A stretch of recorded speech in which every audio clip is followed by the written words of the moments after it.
The Ugly Duckling by Hans Christian Andersen. It was lovely summer weather in the country, and the golden corn, the green oats, and the haystacks piled up in the meadows looked beautiful. The stork walking about on his long red legs chattered in the Egyptian language, which he had learned from his mother. The cornfields and meadows were surrounded by large forests, in the midst of which were deep pools. It was, indeed, delightful to walk about in the country. In a sunny spot stood a pleasant old farmhouse close by a deep river, and from the house down to the waterside grew great burdock leaves, so high, that under the tallest of them a little child could stand upright. The spot was as wild as the center of a thick wood. In this snug retreat sat a duck on her nest, watching for her young brood to hatch. She was beginning to get tired of her task, for the little ones were a long time coming out of their shells, and she seldom had any visitors. The other ducks liked much better to swim about in the river than to climb the slippery banks, and sit under a burdock leaf, to have a gossip with her. At length one shell cracked, and then another, and from each egg came a living creature that lifted its head and cried, "Peep, peep." "Quack, quack," said the mother, and then they all quacked as well as they could, and looked about them on every side at the large green leaves. Their mother allowed them to look as much as they liked, because green is good for the eyes. "How large the world is," said the young ducks, when they found how much more room they now had than while they were inside the eggshell. "Do you imagine this is the whole world?" asked the mother. "Wait till you have seen the garden, it stretches far beyond that to the parson's field, but I have never ventured to such a distance. Are you all out?" she continued, rising. "No, I declare, the largest egg lies there still. I wonder how long this is to last. I am quite tired of it," and she seated herself again on the nest. "Well, how are you getting on?" asked an old duck, who paid her a visit. "One egg is not hatched yet," said the duck. "It will not break. But just look at all the others. Are they not the prettiest little ducklings you ever saw? They are the image of their father, who is so unkind, he never comes to see." "Let me see the egg that will not break," said the duck. "I have no doubt it is a turkey's egg. I was persuaded to hatch some once, and after all my care and trouble with the young ones, they were afraid of the water. I quacked and clucked, but all to no purpose. I could not get them to venture in. Let me look at the egg. Yes, that is a turkey's egg. Take my advice, leave it where it is and teach the other children to swim." "I think I will sit on it a little while longer," said the duck. "As I have sat so long already, a few days will be nothing." "Please yourself," said the old duck, and she went away. At last the large egg broke, and a young one crept forth crying, "Peep, peep." It was very large and ugly. The duck stared at it and exclaimed, "It is very large and not at all like the others.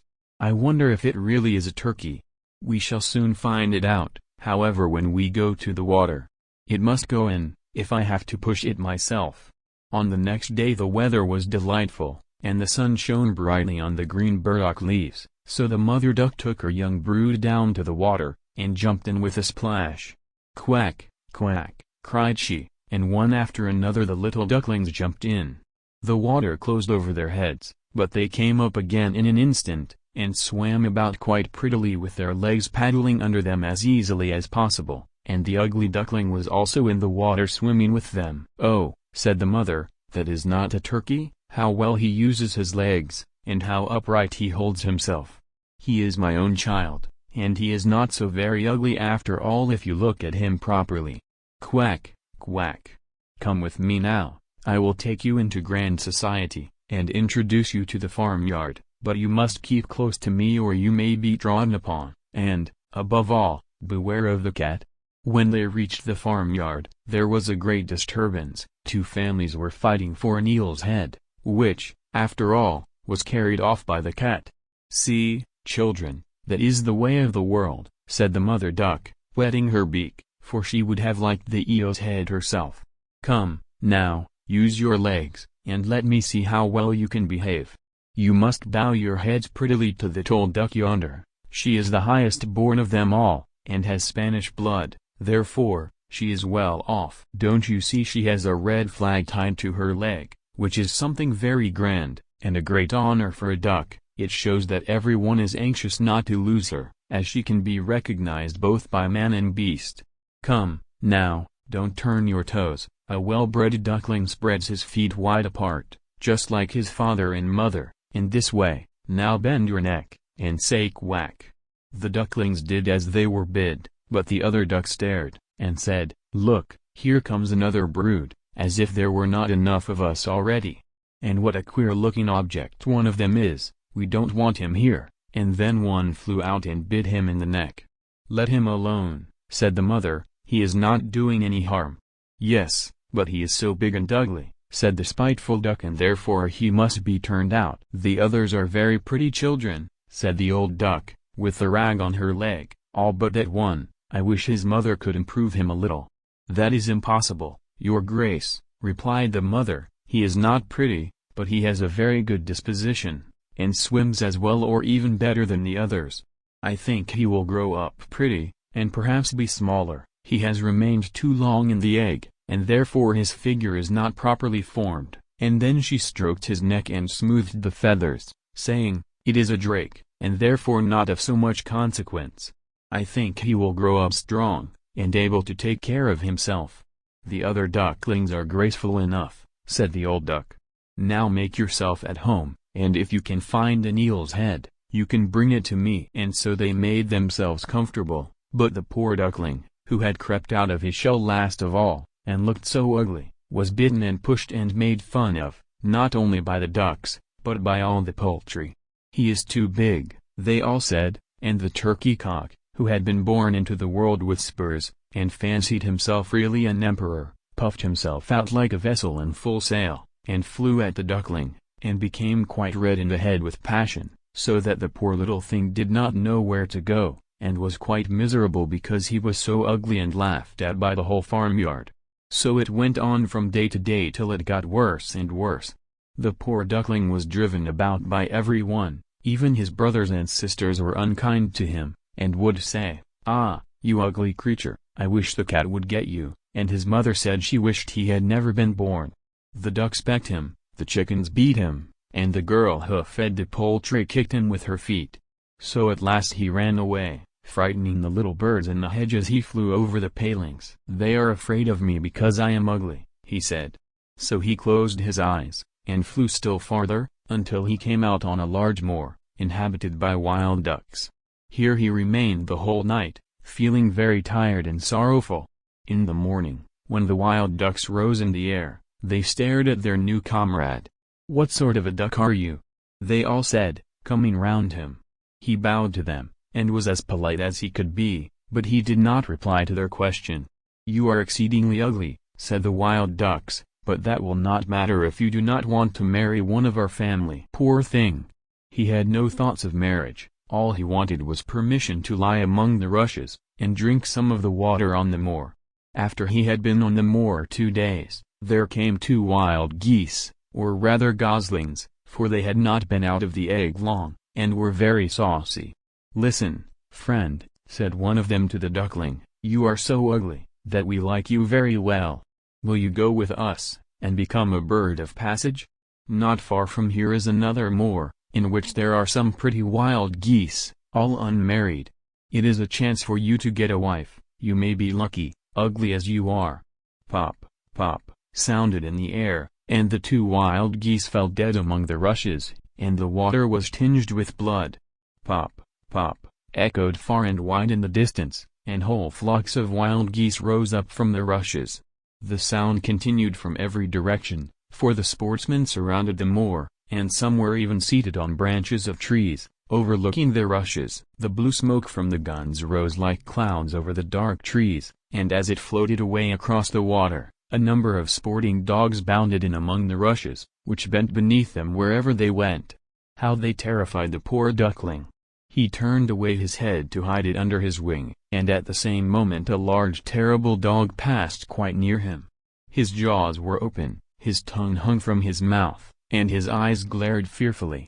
He thrust his nose close to the duckling, showing his sharp teeth, and then, splash, splash, he went into the water without touching him. "Oh," sighed the duckling, "how thankful I am for being so ugly, even a dog will not bite me." And so he lay quite still, while the shot rattled through the rushes, and gun after gun was fired over him. It was late in the day before all became quiet, but even then the poor young thing did not dare to move. He waited quietly for several hours, and then, after looking carefully around him, hastened away from the moor as fast as he could. He ran over field and meadow till a storm arose, and he could hardly struggle against it. Towards evening, he reached a poor little cottage that seemed ready to fall, and only remained standing because it could not decide on which side to fall first. The storm continued so violent, that the duckling could go no farther. He sat down by the cottage, and then he noticed that the door was not quite closed in consequence of one of the hinges having given way. There was therefore a narrow opening near the bottom large enough for him to slip through, which he did very quietly, and got a shelter for the night. A woman, a tomcat, and a hen lived in this cottage. The tomcat, whom the mistress called, "my little son," was a great favorite. He could raise his back, and purr, and could even throw out sparks from his fur if it were stroked the wrong way. The hen had very short legs, so she was called Chickie Short Legs. She laid good eggs, and her mistress loved her as if she had been her own child. In the morning, the strange visitor was discovered, and the tomcat began to purr, and the hen to cluck. "What is that noise about?" said the old woman, looking round the room, but her sight was not very good, therefore, when she saw the duckling she thought it must be a fat duck, that had strayed from home. "Oh, what a prize!" she exclaimed. "I hope it is not a drake, for then I shall have some duck's eggs. I must wait and see." So the duckling was allowed to remain on trial for 3 weeks, but there were no eggs. Now the tomcat was the master of the house, and the hen was mistress, and they always said, "we and the world," for they believed themselves to be half the world, and the better half too. The duckling thought that others might hold a different opinion on the subject, but the hen would not listen to such doubts. "Can you lay eggs?" she asked. "No." "Then have the goodness to hold your tongue. Can you raise your back, or purr, or throw out sparks?" said the tomcat. "No." "Then you have no right to express an opinion when sensible people are speaking." So the duckling sat in a corner, feeling very low-spirited, till the sunshine and the fresh air came into the room through the open door, and then he began to feel such a great longing for a swim on the water, that he could not help telling the hen. "What an absurd idea," said the hen. "You have nothing else to do, therefore you have foolish fancies. If you could purr or lay eggs, they would pass away. But it is so delightful to swim about on the water," said the duckling, "and so refreshing to feel it close over your head, while you dive down to the bottom." "Delightful, indeed," said the hen. "Why, you must be crazy. Ask the cat, he is the cleverest animal I know. Ask him how he would like to swim about on the water, or to dive under it, for I will not speak of my own opinion. Ask our mistress, the old woman. There is no one in the world more clever than she is. Do you think she would like to swim, or to let the water close over her head?" "You don't understand me," said the duckling. "We don't understand you? Who can understand you, I wonder? Do you consider yourself more clever than the cat, or the old woman?" "I will say nothing of myself. Don't imagine such nonsense, child, and thank your good fortune that you have been received here. Are you not in a warm room, and in society from which you may learn something? But you are a chatterer, and your company is not very agreeable. Believe me, I speak only for your own good. I may tell you unpleasant truths, but that is a proof of my friendship. I advise you, therefore, to lay eggs, and learn to purr as quickly as possible." "I believe I must go out into the world again," said the duckling. "Yes, do," said the hen. So the duckling left the cottage, and soon found water on which it could swim and dive, but was avoided by all other animals, because of its ugly appearance. Autumn came, and the leaves in the forest turned to orange and gold. Then, as winter approached, the wind caught them as they fell and whirled them in the cold air. The clouds, heavy with hail and snowflakes, hung low in the sky, and the ravens stood on the ferns crying, "Croak, croak." It made one shiver with cold to look at him. All this was very sad for the poor little duckling. One evening, just as the sun set amid radiant clouds, there came a large flock of beautiful birds out of the bushes. The duckling had never seen any like them before. They were swans, and they curved their graceful necks, while their soft plumage shone with dazzling whiteness. They uttered a singular cry, as they spread their glorious wings and flew away from those cold regions to warmer countries across the sea. As they mounted higher and higher in the air, the ugly little duckling felt quite a strange sensation as he watched them. He whirled himself in the water like a wheel, stretched out his neck towards them, and uttered a cry so strange that it frightened himself.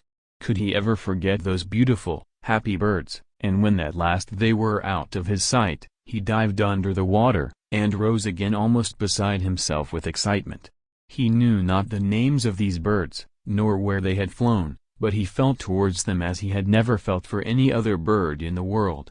He was not envious of these beautiful creatures, but wished to be as lovely as they. Poor ugly creature, how gladly he would have lived even with the ducks had they only given him encouragement. The winter grew colder and colder. He was obliged to swim about on the water to keep it from freezing, but every night the space on which he swam became smaller and smaller. At length it froze so hard that the ice in the water crackled as he moved, and the duckling had to paddle with his legs as well as he could, to keep the space from closing up. He became exhausted at last, and lay still and helpless, frozen fast in the ice. Early in the morning, a peasant, who was passing by, saw what had happened. He broke the ice in pieces with his wooden shoe, and carried the duckling home to his wife. The warmth revived the poor little creature, but when the children wanted to play with him, the duckling thought they would do him some harm, so he started up in terror, fluttered into the milk pan, and splashed the milk about the room. Then the woman clapped her hands, which frightened him still more. He flew first into the butter cask, then into the meal tub, and out again. What a condition he was in!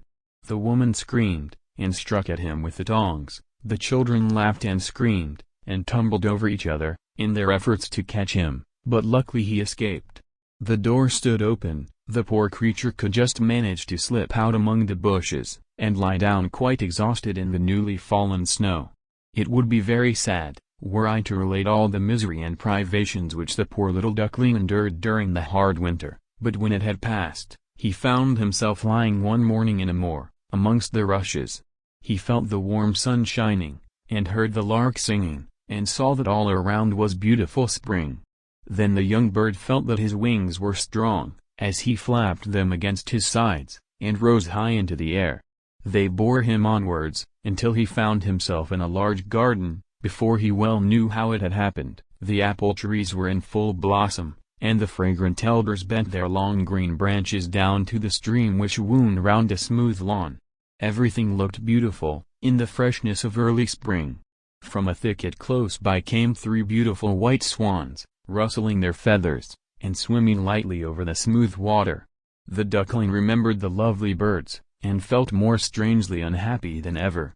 "I will fly to those royal birds," he exclaimed, "and they will kill me, because I am so ugly, and dare to approach them, but it does not matter, better be killed by them than pecked by the ducks, beaten by the hens, pushed about by the maiden who feeds the poultry, or starved with hunger in the winter."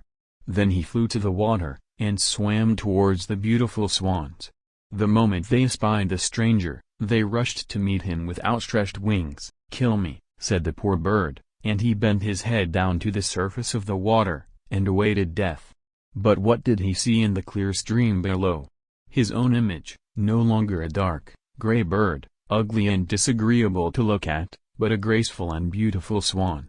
To be born in a duck's nest, in a farmyard, is of no consequence to a bird, if it is hatched from a swan's egg. He now felt glad at having suffered sorrow and trouble, because it enabled him to enjoy so much better all the pleasure and happiness around him, for the great swans swam round the newcomer, and stroked his neck with their beaks, as a welcome. Into the garden presently came some little children, and threw bread and cake into the water. "See," cried the youngest, "there is a new one," and the rest were delighted, and ran to their father and mother, dancing and clapping their hands, and shouting joyously, "There is another swan come, a new one has arrived." Then they threw more bread and cake into the water, and said, "The new one is the most beautiful of all, he is so young and pretty." And the old swans bowed their heads before him. Then he felt quite ashamed, and hid his head under his wing, for he did not know what to do. He was so happy, and yet not at all proud. He had been persecuted and despised for his ugliness, and now he heard them say he was the most beautiful of all the birds. Even the elder tree bent down its bosom to the water before him, and the sun shone warm and bright. Then he rustled his feathers, curved his slender neck, and cried joyfully, from the depths of his heart, "I never dreamed of such happiness as this, while I was an ugly duckling." The end.